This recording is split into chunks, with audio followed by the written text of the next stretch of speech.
They didn't realize it's not that long. Right? They didn't realize it was that long. So it's amazing. It's just amazing. So they say, indeed, if they come to know of you, they will stone you or return you to their religion. وَلَن تُفْلِحُوا إِذًا أَبَدًا. And you'll never succeed. Look how much they cared about the truth.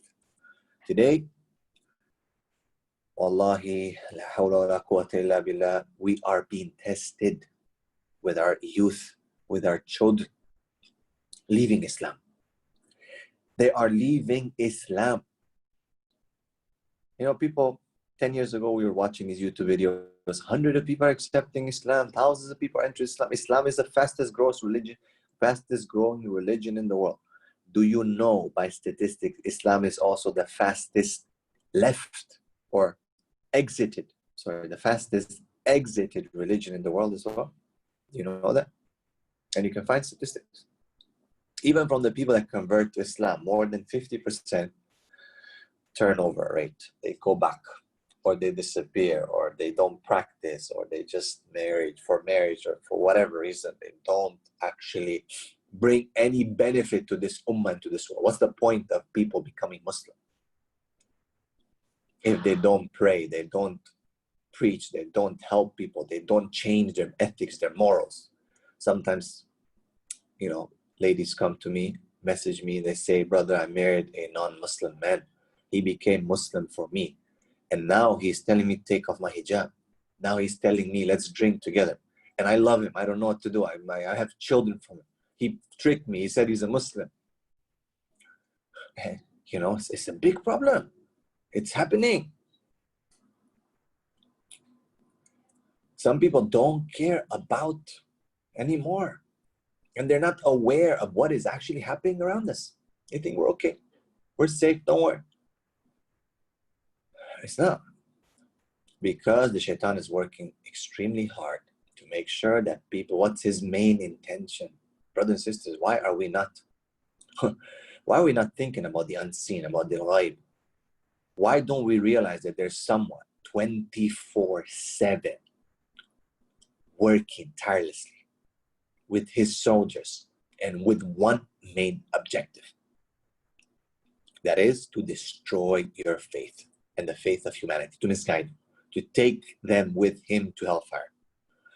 And we Muslims cannot agree. We cannot work on taqwa. Everyone has a different view of things. Everyone's like, yeah, I pray. Well, guess what? Shaitan don't care if you just pray. He can play with your intention about Yastarallah, with your khushu', with many things, and he does. But in the end, he wants your faith. And the only way you can protect your faith is, of course, by practicing Islam, but by fighting back through daqwa, through spreading the faith more. But again, he and his soldiers working tirelessly day and night to remove our iman, and we are not working tirelessly to bring more iman about in our communities and in people and non-Muslims and so on. No. So of course there's an imbalance there. So they knew. I said, the people are going to stone you and return you to their religion. They were scared about their iman. The most important thing was what? Bring us halal and be careful of your faith. Halal and iman. These are the two things that these people care. And similar, we cause them to be found, that they who found them would know that the promise of Allah is truth, and at the hour there is no doubt. That is when they dispute among themselves about their affair, and they said, construct over them a structure. Their Lord is more knowing about them, said those who prevailed in the matter. We will surely take for ourselves over them a masjid. Look at the natural desire of people when they see a miracle or they start finding out about something like that. What's the natural thing that they want to do? They want to build a masjid over it. Now, what do you mean a masjid? There was no masjid at the time, right? They say, no. A masjid is a place where people prostrate. So in Arabic, لَنَتَّخِذَنَّ عَلَيْهِمْ مَسْجِدًا. We will take over them a place of prostration. This would have been a better translation maybe. Sujood has been in the history of religion for the longest time. From the time of Adam alayhi salam, right? The angels made sujood to Adam. We see the people of Yusuf alayhi salam, his family, making sujood to him in the end, right? He even sees that in the dream. So the natural reaction for human beings who are emotional, ignorant to an extent of truth, is that they want to start worshiping whatever is supernatural, whatever appears to be out of this natural way. Hence the graves and the saints and the pirs and the... Just recently someone told me, subhanAllah, I was so shocked that Allah talks to these saints and these pirs and these people. I said, subhanAllah, I said, how come? He said, like, he literally, he says that he talks to them. It's a very, mashallah, respectable person. But I had to correct him, to ask him, because the only thing the Prophet said after he is gone, the only way Allah will ever be some kind of wahi will be that of the dreams of righteous people. The dreams of righteous people. Okay? So Allah doesn't talk to anyone. If you want Allah to talk to you, just read the Quran. That's it. There's anyone who tells you that Allah talks to me, put an X over them. X. Lying. Liar. Someone might be talking to you. That's not Allah though. Probably shaitan. Okay? Liar. No one talks. Allah does not talk to them directly. Okay? After the revelation, Allah does not talk to anyone else other. If there's wahi, it will be in dreams. That's it. Of righteous people who follow Allah subhanahu wa ta'ala correctly. Okay? So how can you tell? Well, it's basically, it depends on how they follow. If they follow the Quran, the Sunnah correctly, if they start innovating and calling to themselves and to their graves and to their saints and to their peers and to their leaders, then there's something wrong. You gotta be careful. So the people wanted to build over them a masjid. Right? So how did the people of the city come to know about them and building a memorial over them? Well, several scholars of the Salaf, they mentioned that the people of the time were skeptical about the resurrection, right? So they didn't believe in resurrection. And actually, till today, there's people who don't believe in resurrection, subhanAllah. So Ikrimah, radiallahu anhu, he said that there was a group of them who said that the soul would be resurrected, but not the body. So Allah resurrected the people of the cave as a sign and a proof of resurrection. Okay? Because there's a reason as to why Allah subhanahu wa ta'ala has put these people to sleep also. So they mentioned that when they wanted to send one of their members out to the city to buy something to eat, he disguised himself and set out walking by a different route until he reached the city, which they said was called Daxus. And he thought that this was not long since he left it. So, but in fact, it was like, it was, 300 years, right? 309 years. So he saw no local landmarks and recognized. So he didn't really recognize the people or anything like that. So he began to feel confused and said to himself, maybe I'm crazy or deluded or something like that. But they said, no way, like something is wrong here, right? Then he said, I better get out of here. And then he went to one of the men selling food and gave him the money he had with him and asked him to sell him some food. When the man saw the money, okay, this is the trick here, right? He did not recognize it or its imprint. So he passed it to one of his neighbors and they all began to pass it around and say, maybe this man found some treasure. Because, imagine, he has money from 309 years ago, right? So they asked him, like, what's going on? Where'd you get that money? Did you find a treasure? He said, no, I'm from this land. I was living here yesterday. And Dacianus was the ruler, and they accused him of being crazy. So they took him to the governor who questioned him about his circumstance, and he told him. And he was confused about this situation. So when he told him about it, the king basically went to the people of the city, and they went to the cave, where he told them, let me go in first, and let my companions know. It was said that the people did not know how he entered it, and that the people did not know about their story. It was also said that they did enter the cave and see them, and the king greeted them and embraced them. Apparently he was a Muslim, meaning he was a believer, and his name was Theodosis.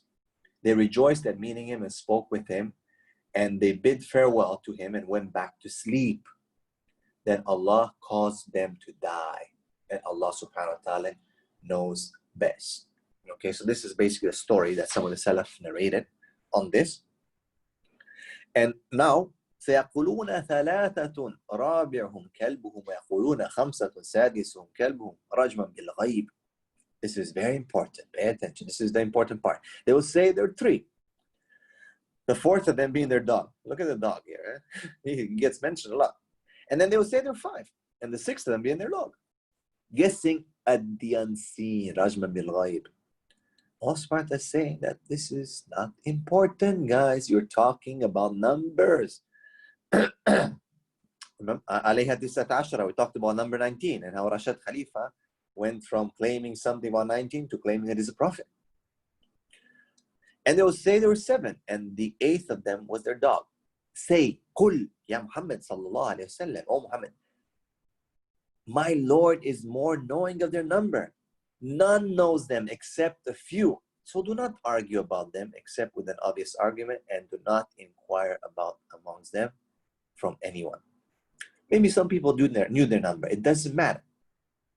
Okay, it doesn't matter. It's not common knowledge. Hence, we don't have to discuss. Who would know about them? Well, they would know about them, and a few people would know about them. But it doesn't matter because it's not common knowledge, not being recorded. Now, Allah is teaching us something here. It don't have to get into these kind of discussions. You need to have an obvious argument when you make an argument about anything. It teaches a great lesson in life as well. Imagine Allah, the Prophet, imagine subhanAllah, if this, let's just play, like not play, but let's just take it on the side for a minute. If this would have been, this Quran is, how people say, this is the making of Prophet Muhammad sallallahu alaihi wasallam, right? This is, it's not God's word, how people say, astaghfirullah. And he's asked, Muhammad sallallahu alaihi wasallam is asked about the number of these people. And he's not telling them. He could have made up a number. And the people say, wow, he knows. Wow, mashallah, he really knows, huh? But he didn't. وَمَا يَنْتِقُ عَنِ الْهَوَىٰ. He doesn't speak from himself. So he did not say. He just said, some people say 3 and the 4th is a dog. Some 5, 6 dog. Some 6 and the 7 is a dog. Or so, and the 8th is a dog. Some will say 7 and the 8th is dog. Your Lord knows. That's it. No if, ands, and buts. Done. No need to argue because there's no benefit in it. How many wasted arguments in this world for no benefit? For trivial things. That's what it is. Trivial. In families, in workplaces.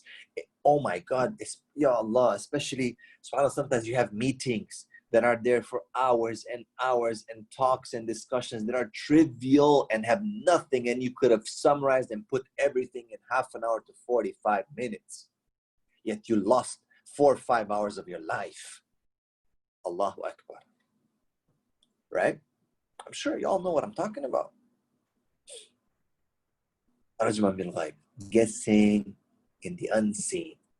People talk and they just talk. وَلَا تَقُولَنَّ لِشَيْءٍ إِنِّي فَاعِلٌ ذَلِكَ غَدًا إِلَّا يَشَاءَ اللَّهُ وَاذْكُرْ رَبَّكَ إِذَا نَسِيتَ وَقُلْ عَسَىٰ أَن يَهْدِيَنِ رَبِّي لِأَقْرَبَ مِنْ هَذَا رَشَدًا. And now here Allah subhanahu wa ta'ala, look, Allah just talked about the people of the cave.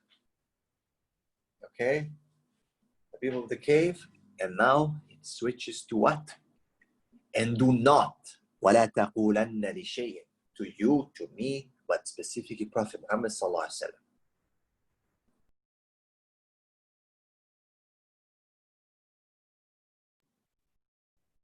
Specifically to Prophet Muhammad sallallahu alaihi wasallam. Alhamdulillah. Sorry, I had to mute the mic. Alhamdulillah. Do not say to anything that I'll do this tomorrow except insha'Allah. Why? Remember the Prophet ﷺ, when the people of Quraysh came and he asked the Prophet ﷺ, he said, I will tell you tomorrow. Look at this. وَلَا تَقُلَنَّ لِشَيْءٍ إِنِّي فَعَلُ ذَلِكَ غَدًا. Do not say about something. Please mute your mic. Very bad man between his eyes. Do not say about anything I'm going to do tomorrow, except you say, oh, inshallah. It's a huge issue for Muslims, specifically in the Middle East. They say inshallah for everything, and it means like, I'm not going to do it. And subhanAllah, just yesterday I was talking to someone, pointing that out. Someone was pointing it out to me. And this is what happens with Muslims. And indeed, in the Middle East specifically, it's used so in the wrong way. People keep saying, inshallah. Oh, I'll see you at 3 tomorrow, right? Inshallah. Inshallah. 3. Yani, 3 o'clock comes, he's not there. 4 o'clock comes, he barely arrives. Bro, we said 3 o'clock. Yeah, inshallah. Subhanallah. Right? People use inshallah in such a bad way today. While here, the Prophet ﷺ was taught a lesson. You have to understand, this is a correction for the Prophet ﷺ and a lesson for all of us. Allah tells him, do not say anything except that you're going to say inshallah. Right? Say inshallah. Because you do your best and Allah will do the rest. You, let's say, I tell you, guys, we'll meet tomorrow, inshallah. Guys, next class, inshallah. Okay, and I do my best to make sure I'm on time, I'm there. And if something happens, I die, a'udhu billah, then khalas, because this inshallah, it is the Mashiach. Insha'Allah. Insha, if Allah wants Mashiach. Within the Mashiach of Allah subhanahu wa ta'ala, meaning His will. Okay, if He will allow it to happen. This is part of the qadr. Al-qada wal-qadr. Inshallah, if Allah wills, it will happen. If not, it's not going to happen, guys. But we have to say inshallah. This is a beautiful statement that's been taken and distorted. And to be honest, I don't see it with Malaysians as much as the Middle East people. I mean, I don't know. I've been here for a year and a half. It's not like that. No way. Not even comparable to what happens in the Middle East. Everything in the Middle East, inshallah, inshallah, inshallah, inshallah, inshallah. It's like, get off my case. Leave me alone, inshallah, inshallah. Bro, we have to do this, inshallah, inshallah. Bro, this, that, inshallah, inshallah. Bro, come on. I have to meet you. Come on, where are you? Inshallah, inshallah, 5 minutes, inshallah. I think shaitan is played with people. SubhanAllah. Right? So we have to be careful. إِلَّا يَشَاءَ اللَّهُ وَاذْكُرْ رَبَّكَ إِذَا نَسِيتَ. Okay, very important here. وَاذْكُرْ رَبَّكَ إِذَا نَسِيتَ. And remember, Lord, if you forget. وَقُلْ عَسَىٰ أَن يَهْدِيَنِي رَبِّي لِأَقْرَبَ مِنْ هَذَا رَشْدًا. And say, maybe, perhaps my Lord will guide me to what is nearer to this and in the right conduct. This is the attitude. But I want to mention here, وَاذْكُرْ رَبَّكَ إِذَا نَسِيتَ. Very important. When someone forgets something, again, I'm going to pick on Middle East. They say, oh, I forget, Allahumma salli ala Muhammad. And they start mentioning the Prophet ﷺ. This is not from the Sunnah. This is not correct to say Allahumma salli ala Muhammad if you forgot something. Say La ilaha illallah wathkur rabbaka idha nasid. And remember, wathkur, dhakara. Okay, look at the word there. Dhal, kaf, ra. Dhakara, from dhikr, zikr, as you guys say, okay? Wathkur rabbaka idha nasid. And remember your Lord when you forget. You forget something, someone ask you a question, brother, what is this? You're like, Allahumma salli ala Muhammad. No. You say, La ilaha illallah. You want to remember something? Say, La ilaha illallah. Say, Subhanallah. Allahu Akbar. MashaAllah. La ilaha illallah. Okay, this is the correct thing. Wadhkur rabbaka idha nasid. And may Allah guide us to the right conduct. وَلَبِثُوا فِي كَهْفِهِمْ 300 سِنِينَ وَازْدَادُوا 9. And this is the time, 300 years, and exceeded by 9. And say, Allah is most knowing of how long they remain. Look, here, Allah mentions the time. But then He says, and Allah is knowing better of that. He says what it was, but Allah is more knowing of their time. He has knowledge of the unseen, of the heavens and the earth. How seeing and He is hearing. There's besides Him no protector, and He shares not in His legislation, with anyone. Very important here. ما لهم من دونه من ولي ولا يشرك في حكمه أحدا ولا يشرك في حكمه أحدا. No one has partnership in his hukum. If Allah made something halal, it is halal. No scholar, no sheikh, no Sufi, no priest, no this, no one, no king, no queen can change the hukum of Allah subhanahu wa ta'ala. Is that the case? May Allah subhanahu wa ta'ala guide us to the straight path and guide the world to the straight path. All the world, wallahi, from the bottom of heart, the Muslims, the non-Muslims, everyone. Because this is not only for the Muslim. The message of the Quran is not only for the Muslim. The message of the Quran is for everyone. It's for this world. If humanity wants to come out of this darkness, يُخْرِجَهُمْ مِنَ الظُّلُمَاتِ إِلَى النُّورِ.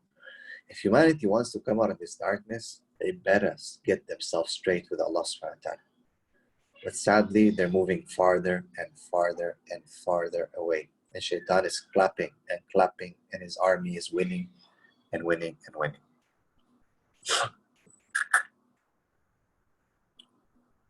Allah subhanahu wa ta'ala, recite, O Muhammad, what has been revealed to you of the book of your Lord. There is no change of his words, and never will you find in other than him a refuge. وَاتْلُ مَا أُوحِيَ إِلَيْكَ مِنْ كِتَابِ رَبِّكَ لَا مُبَدِّلَ لِكَلِمَاتِهِ وَلَنْ تَجِدَ مِنْ دُونِهِ مُلْتَحَدًا.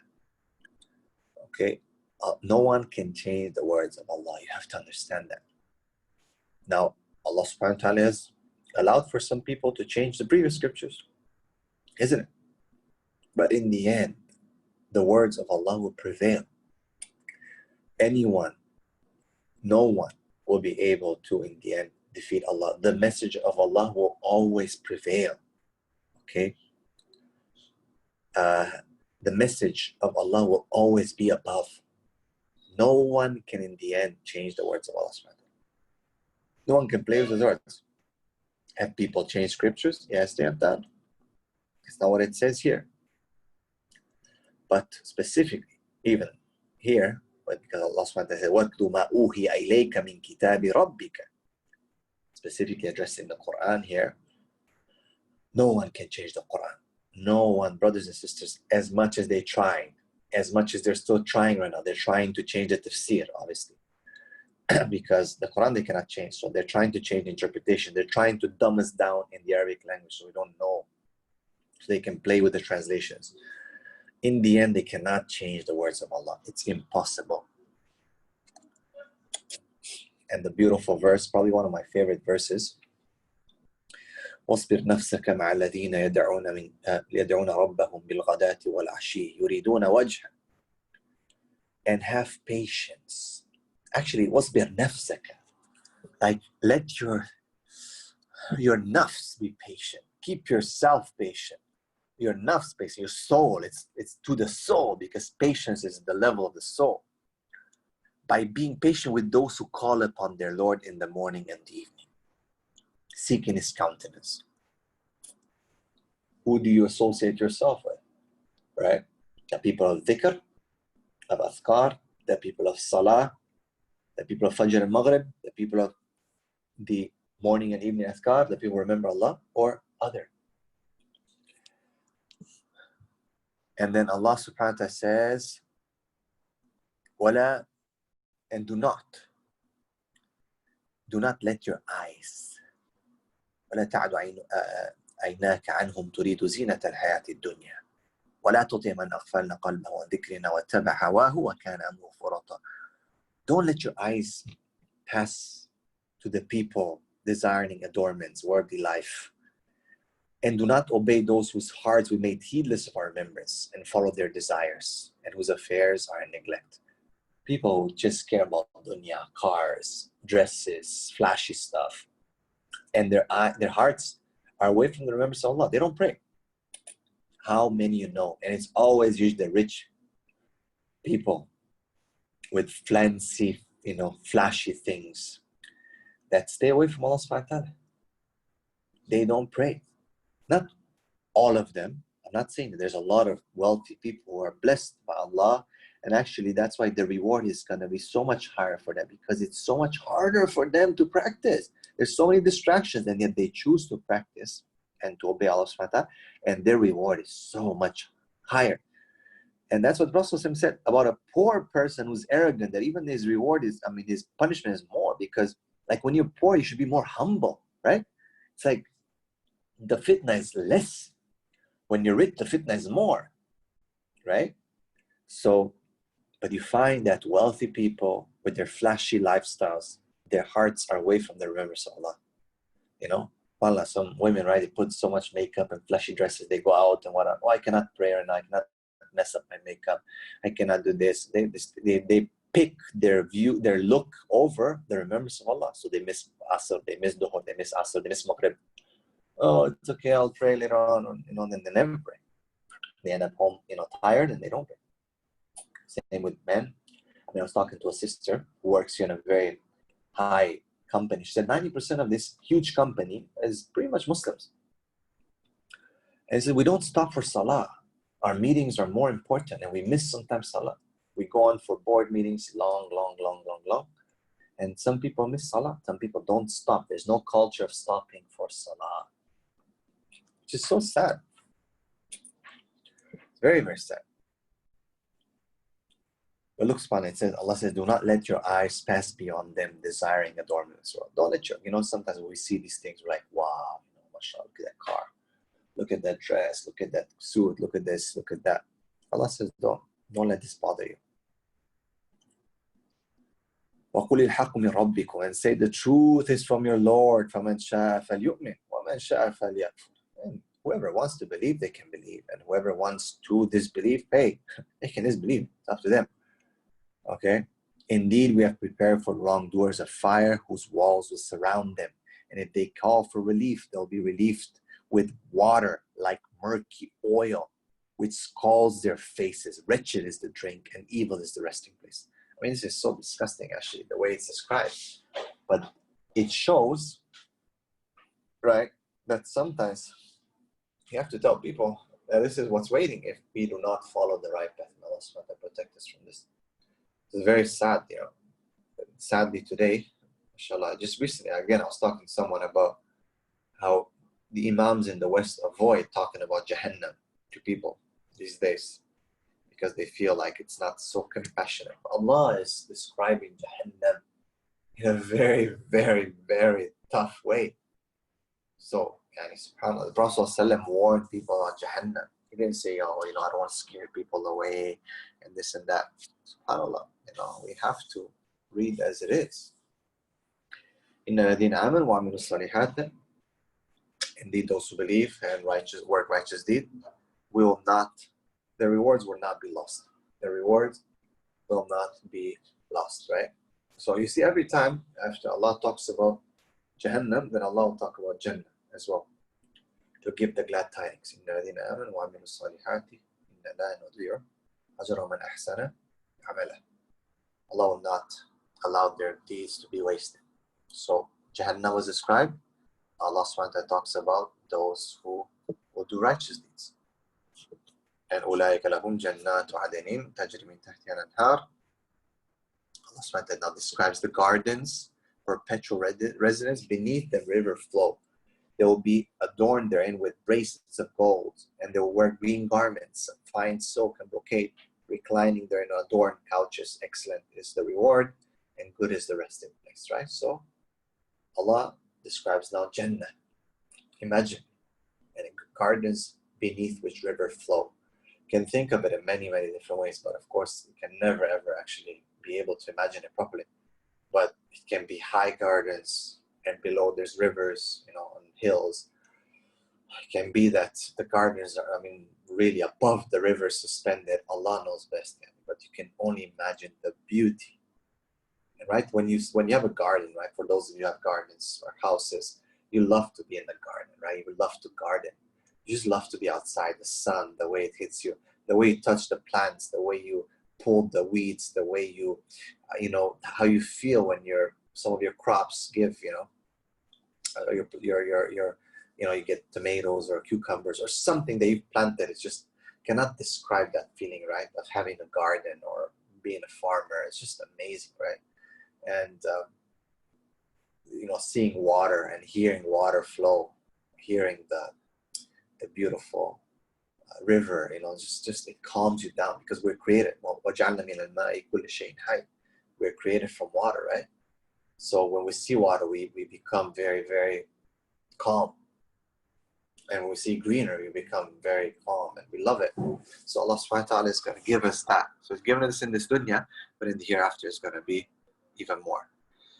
And subhanAllah, when Allah, look how the connection, so Allah has talked about Jannah, and right away it moves, the story now moves to the two people with the two gardens, right?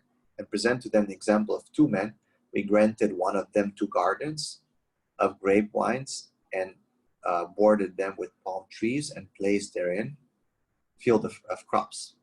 So a great garden, right? I mean, I used to remember, subhanAllah, seeing gardens in Arabia sometimes when I used to travel to like Oman or, you know, different parts of the UAE.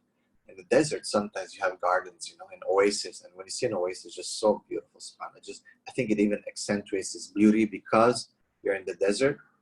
So there's that contrast. So when you see green in the middle of the desert or the mountains, it's just so beautiful. And a water spring or something like that, it's just like a miracle, right? So Allah subhanahu wa ta'ala describing Jannah, now He's going and describing to us these people, and one of them had 2 gardens. So one of them didn't have anything. The other one had 2 gardens, grape vines and palm trees and those crops as well. So you got here 3 things. You got grapes, you got crops, you got palms, right? You can only imagine how beautiful it is. And each of these 2 gardens produces fruit and did not fall short thereof in anything. I could just keep producing fruits. And we caused to gush forth there, within them a river. Okay? فَجَرْنَا خِلَالَهُمَا نَهَرًا. So there's like, basically, between them, there's a river. So you have water, you have things being watered. Okay? The river is being watered. You know, Allah subhanahu wa ta'ala has blessed you with water. So you have to pay 10% as I count that. Okay? Because the water is already next to it. And there's fruits. So he said to his companions, so imagine like they're walking in, right? I want you to visualize this, the beauty of that place and, you know, lush fruits and lush crops, right? And they're walking in and they're seeing like, subhanAllah. Okay, subhanAllah. And they're talking. I mean, these are 2 people, 2 friends. And he basically says to him, imagine he turns to him and says, أَنَا أَكْثَرُ مِنْكَ مَالًا وَعَزُّ نَفَرًا. I am greater than you in wealth and mightier number of men. SubhanAllah. So he's becoming arrogant. You find this kind of discussion sometimes happening between friends. Like people like to praise themselves, right? They won't turn to you and say, hey, I have more children than you or anything, but they'll like say things like, oh, guess what I did, or guess what I bought, or guess what happened to me today. Ooh, I got this money, or I got this car, or I got... People love to brag. Okay? People love to brag. So he entered وَدَخَلَ جَنَّتَهُ وَهُوَ ظَالِمٌ لِنَفْسِهِ قَالَ مَا أَظُنُّ أَن تَبِيدَ هَذِهِ أَبَدًا. And he entered his garden while he was unjust to himself, subhanAllah. Arrogance is kufr pretty much. And it is an injustice to yourself. You are, because why? Well, Allah created you from, you know, water gushing forth, right? You're nothing. You are nothing. So you are, right? Allah subhanahu wa ta'ala says, does a human, Surah Al-Insan, وَلَمْ يَكُنْ شَيْئًا. He's nothing. Does a human being not remember a time when he was nothing? So if you want to be just to yourself, then you recognize that you were nothing at one point. So how dare you have this arrogance, right? That's what Allah is telling you. And then he says, I don't think this is ever gonna end. Like he reached such a level of arrogance that he said, like, like super arrogant, where he thinks that this is just, it's always gonna be there. And I don't believe that the time or the day of judgment will come. وَمَا أَظُنُّ السَّاعَةَ قَائِمَةً وَلَئِنْ رُدِدتُّ إِلَى رَبِّي لَأَجِدَنَّ خَيْرًا مِنْهَا مُنْقَلَبًا. SubhanAllah. So he says that I don't think there's going to be a day of judgment. But even if it happens, if I go back to Allah, so he's not denying the existence of God. I will get even more. Like, I'm so good that even God is going to give me more for basically, what I'm doing. Imagine if it does. So he's not sure. He doesn't believe it. It's kind of connected, right, to the previous story where people were not believing in the resurrection. And this guy is also saying kind of the same thing. That, hey, I don't think this is going to happen. But if it does happen, Allah will bring even more. So his friend says, قَالَ لَهُ صَاحِبُهُ. His friend, his صاحب, صاحبه. وهو يحاوره أكفرت بالذي خلقك من تراب ثم من نطفة ثم سواك رجلا. His friend says to him, like, he's talking to him, have you disbelieved in the one who created you from dust and from a sperm drop and then proportioned you as man? So he's trying to tell me, look, man, you forget where you're coming from. You're coming from sperm. You're coming from dust. But look what he says. قال له صاحبه, okay, أكفرت بالذي خلقك من تراب. Have you disbelieved in the one who created you? So he's amounting this kind of behavior to kufr. Arrogance is kufr. Remember, the main sin of shaitan is being arrogant, being stuck up, thinking you're better than others. لكنه الله ربي ولا أشرك بربي أحدا. But as for me, Allah is my Lord, and I do not associate with my Lord anyone. He consider, and it's true, if Allah subhanahu wa ta'ala is mentioning it, don't, it's not like Allah is mentioning something wrong that the guy is saying. This is shirk, okay? Because you think you're so good that you're basically at that level, and nothing can touch you. Wait a second, that's shirk. That is a form of shirk. Why? Because when you're arrogant, what happens? You start denying the truth of Allah subhanahu wa ta'ala. And why did you not, when you enter a garden, say, pay attention here, وَلَوْلَا إِذْ دَخَلْتَ جَنَّتَكَ قُلْتَ مَا شَاءَ اللَّهُ لَا قُوَّةَ إِلَّا بِاللَّهِ. Whenever you see something nice, guys, even in your own houses, my brothers and sisters, please listen here. You see your children being beautiful and healthy. Don't look at them and say, oh, my kids are good. Say, MashaAllah, la quwwata illa billah. Okay? You see your own house. You pass by it sometimes, your car, you leave it, you look at it, you come to it. Say, MashaAllah, when you see it. Don't think it's just ayn will happen only from someone else. No, you will give your own self hasad. You will give your own self ayn and your children. Say, MashaAllah. Because this is not coming from you. It is from the blessings of Allah, guys. Say, MashaAllah. When you see your car, say, MashaAllah. When you see your house, when you look at your garden, when you see your children, when you see your grandchildren, say, MashaAllah, la quwwata illa billah. Remember, I told you, say, MashaAllah, la quwwata illa billah. When you hug your children and you're like, Alhamdulillah, I'm so blessed to have them, say, MashaAllah, la quwwata illa billah. Okay? You should have said that, although you see me less than you in wealth and children. And then he says, maybe that your Lord will give me something better than your garden. It will send upon it calamity from the sky, and it will become a smooth, dusty ground. SubhanAllah. I mean, this is what the guy says. Maybe this is going to happen. Be careful. And indeed, it did happen. Or he will send from it, water will come from the earth, from sunken into the earth, so you'll never be able to seek it. Or its water will disappear, basically. The water will disappear. And look at the description. I mean, there's 3-4 ayahs about this. And his fruits were encompassed by ruin. So he began to turn his hands out over what he had spent on it, while he had collapsed upon its trellis. And he said, oh, I wish that I had not associated with my Lord anyone. Look how fast the thing changes. There's a discussion. The guy brags. His friend warns him. Boom, the punishment. So his fruits, everything was destroyed. So he basically said, Ya Allah, I wish I have not. He recognizes his sin. Okay, he وَيَقُولُ يَا لَيْتَنِي لَمْ أُشْرِكْ بِرَبِّي أَحَدًا. يَا لَيْتَنِي. Ya laytan. It's like, oh my God, Ya Rab, how I wish I would have never done this. He recognized, he saw his mistake. And there was none for him, nor company to aid him other than Allah, nor could he defend himself. Simple. No one can help when the punishment of Allah comes. That's it. هنالك الولاية لله الحق هو خير الثواب وخير عقبى. Is the authority of Allah subhanahu wa ta'ala, the truth. He is the best in reward and the best in outcome. You know, this is very clear. Allah subhanahu wa ta'ala is the one. No one can protect us. How do we turn for other than Him? I don't know. Allah subhanahu wa ta'ala forgive all of us, you know. A great reminder. I don't know, whenever I read Surah Kahf and these stories, it's like it's the first time. It's like it's the first time. Okay.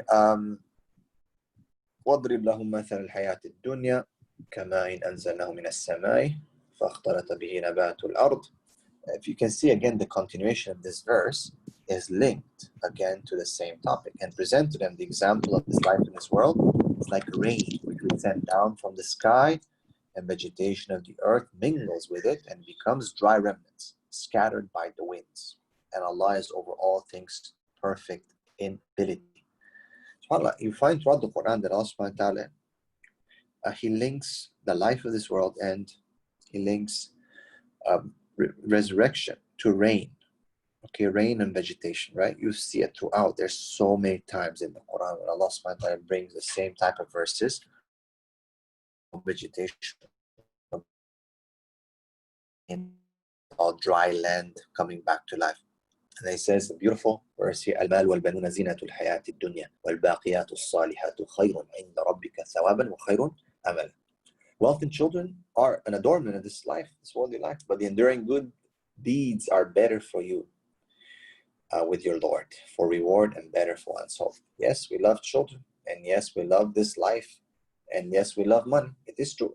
زُيِّنَ لِلنَّاسِ حُبُّ الشَّهَوَاتِ مِنَ النِّسَاءِ وَبَنِينَ. It is made beautiful. It's been beautified for us. We love our family. We love our children. We love our wealth. But and as long as it doesn't sit in the heart, it's okay to have your wealth. Abu Bakr is wealthy. Uthman was wealthy. Saqr, one of the companions, Al-Ghamdi, Saqr Al-Ghamdi was wealthy. Many people were wealthy, but the wealth was not staying in their hearts, because with their wealth they spent. Imagine how much Abu Bakr supported the da'wah, how much Uthman supported the da'wah. They gave victory to Islam through their money, and they made more money, and they gave victory to Islam again through the money, and they made more money. SubhanAllah. Allah Akbar, you know. The Khadija radiallahu anha, right? What did the Prophet say when he was mentioning her? She spent money on me. The Prophet was not like wealthy man. I mean, he was not even a businessman. I mean, he worked for Khadija, but she was the mastermind behind the thing, right? But she invested in the Prophet so much, mashallah. Amazing. So, children and this wealth is an adornment, but good deeds are better with Allah subhanahu wa ta'ala and better.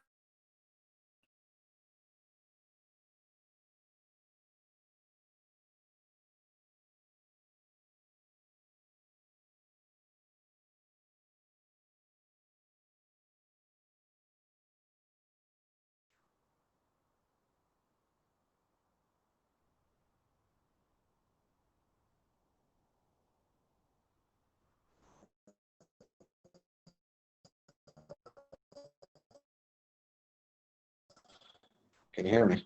I don't know why is this not. Anyway, let's stop here. Okay. Any question? Can we say, أعوذ بالله من الشيطان الرجيم? Let's just stop. kind of like remembering Allah, seeking Allah's protection. So yeah, I think, and you can say أعوذ بالله من الشيطان الرجيم in almost any instance. So واذكر ربك إذا نسيت, and you say أعوذ بالله من الشيطان الرجيم. You remember Allah, you seek refuge with Allah from the cursed shaitan. Okay, cannot hear.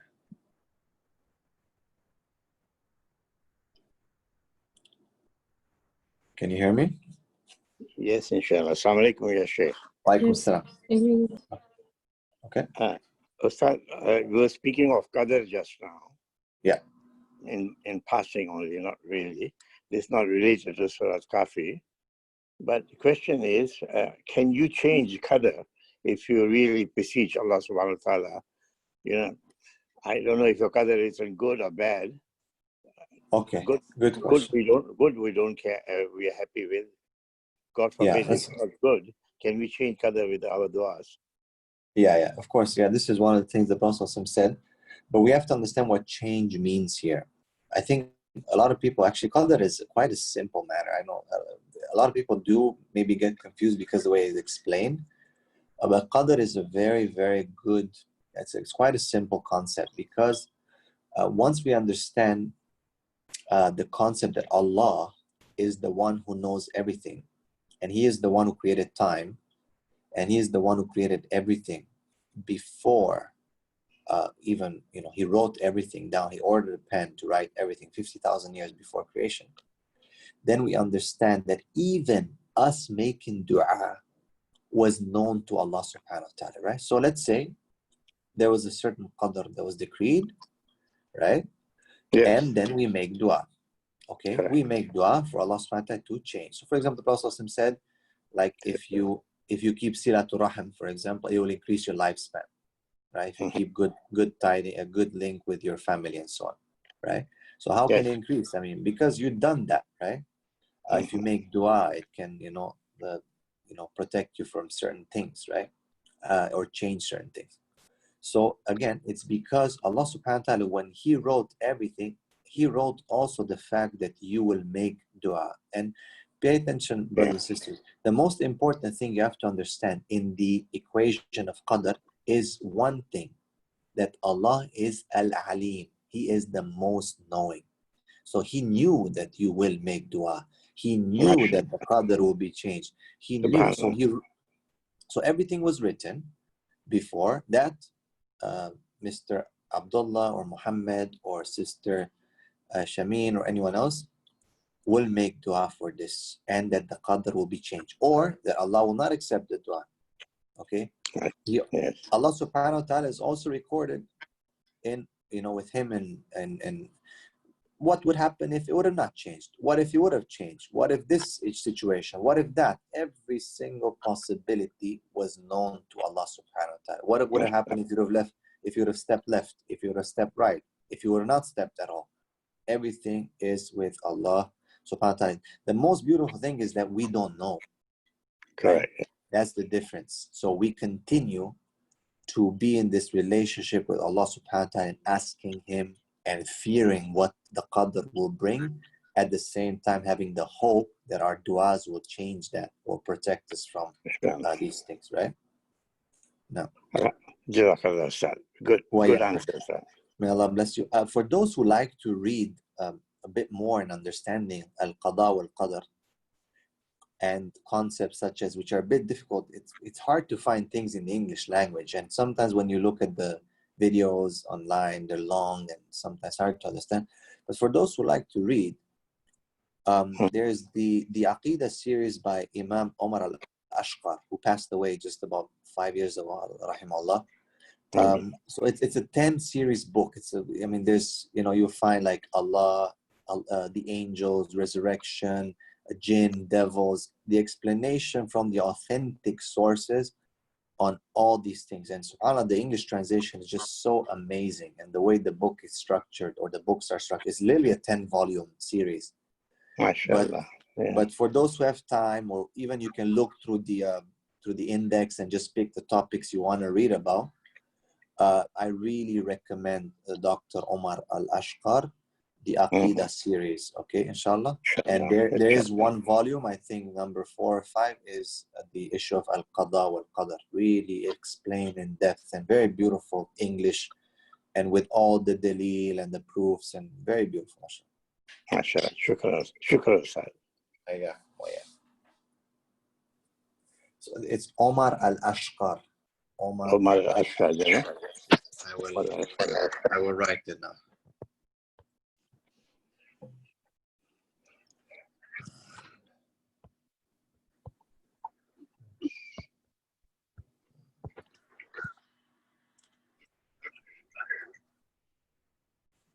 Okay.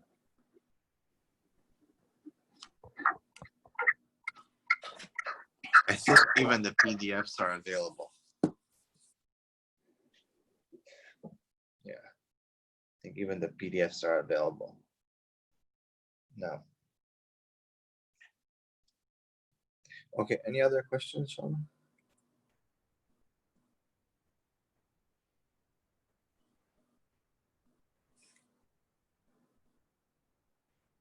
Okay.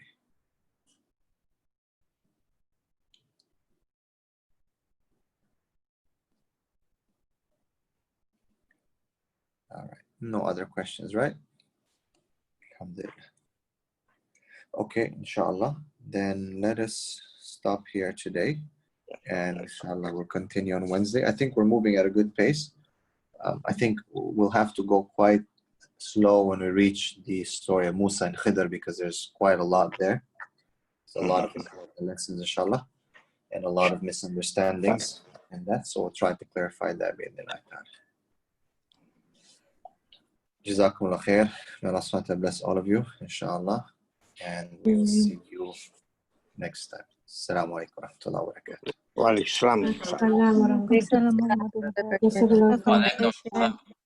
assalam. Thank you very much. God bless you. شكرا جزيلا. حياكم حفظكم الله.